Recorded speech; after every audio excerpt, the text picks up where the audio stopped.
Bandeirantes Acontece.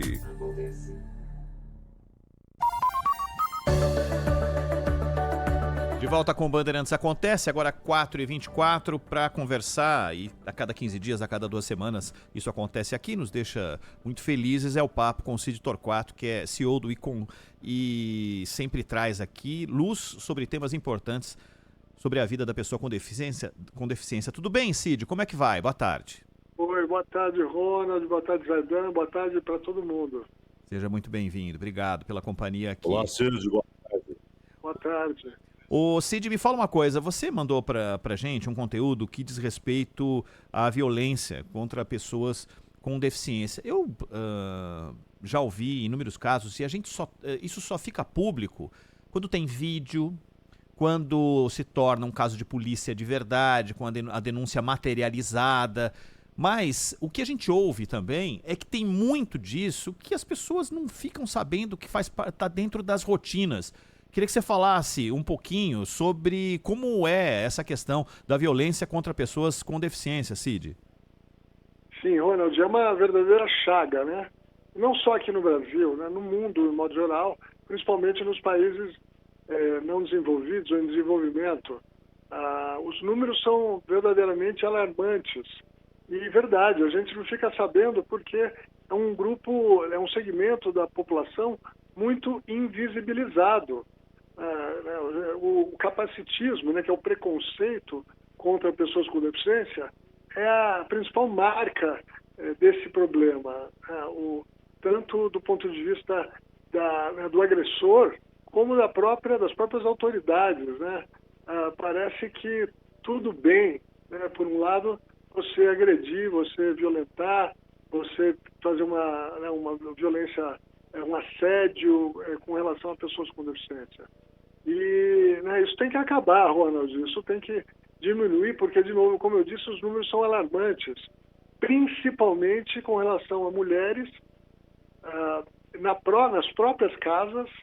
A maior incidência dessa violência de todos os tipos é na própria residência das pessoas com deficiência, o que traz um problema a mais, né? Porque muitas vezes não é só um caso de polícia, não basta mandar uma viatura lá, uns agentes, que eles vão prender a pessoa e tudo bem, porque na grande maioria das vezes essa pessoa é o principal cuidador da pessoa com deficiência. E como eu disse, meninas até 20 anos e principalmente com deficiência intelectual. O que é mais triste, né? O que é mais grave nessa história. Pessoas que não têm a capacidade intelectual plenamente desenvolvida.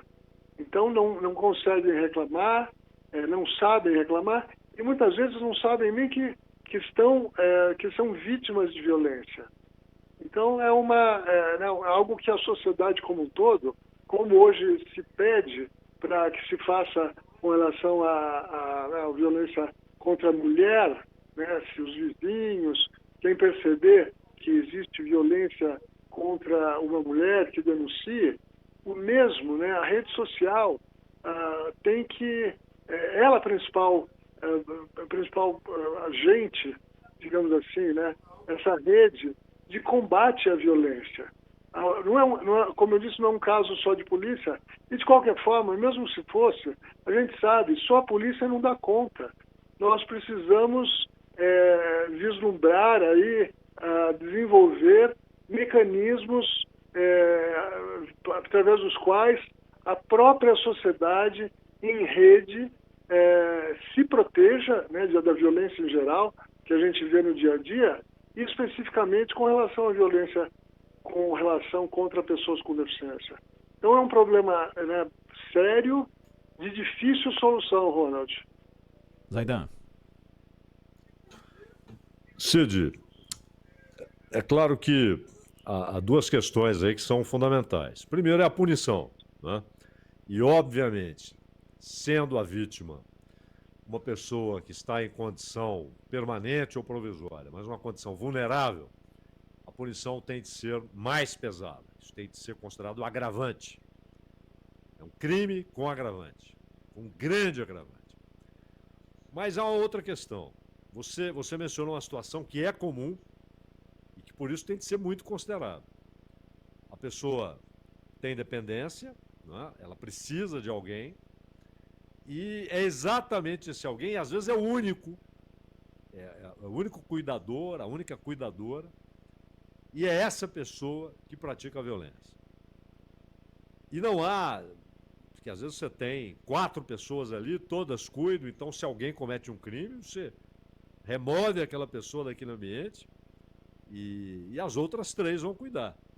Mas se a única cuidadora e comete esse crime, você não pode deixar que a situação fique assim.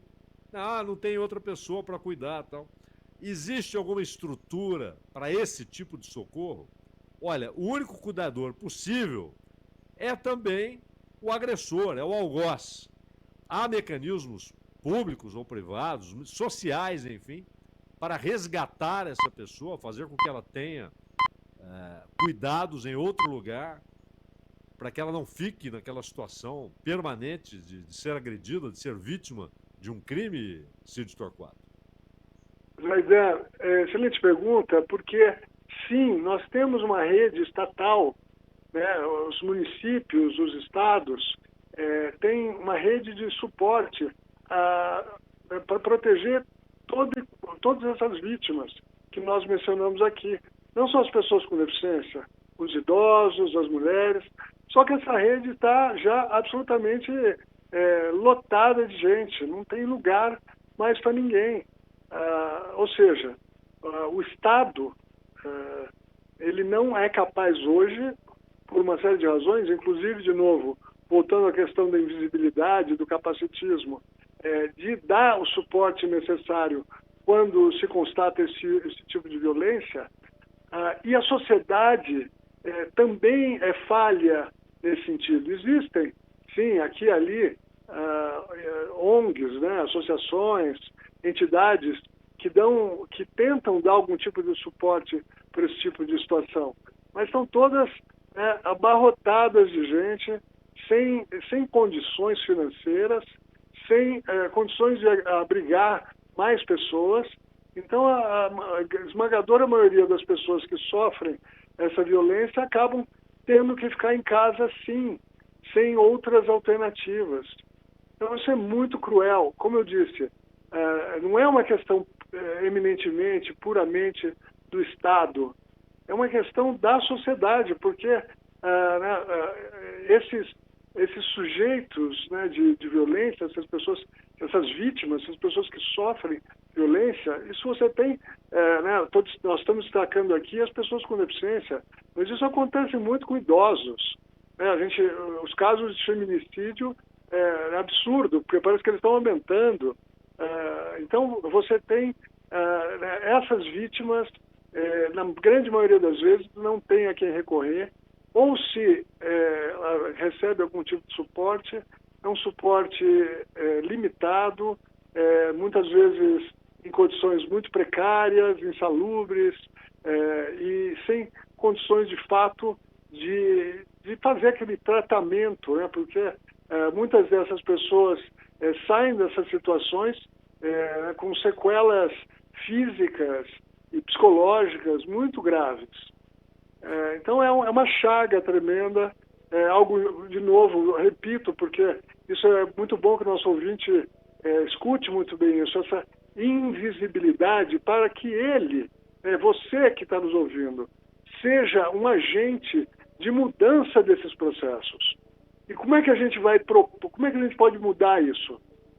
De São Paulo, o estado de São Paulo, com destaque aqui para a capital, mas também em outras cidades, tem uma delegacia da pessoa com deficiência, que ela está ali para essas questões.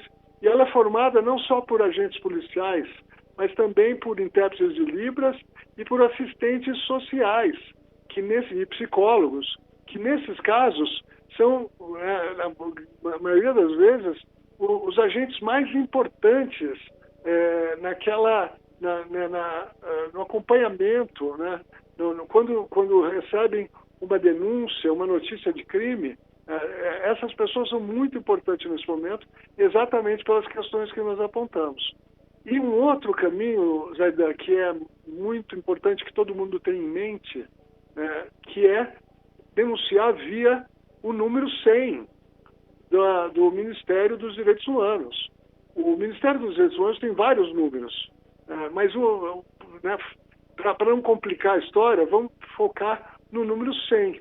Ele recebe ligações 24 horas por dia, 7 dias por semana, de forma anônima, e as pessoas podem denunciar maus tratos, violências que elas estão presenciando ou que têm ciência no seu bairro, na sua rua, com seus vizinhos.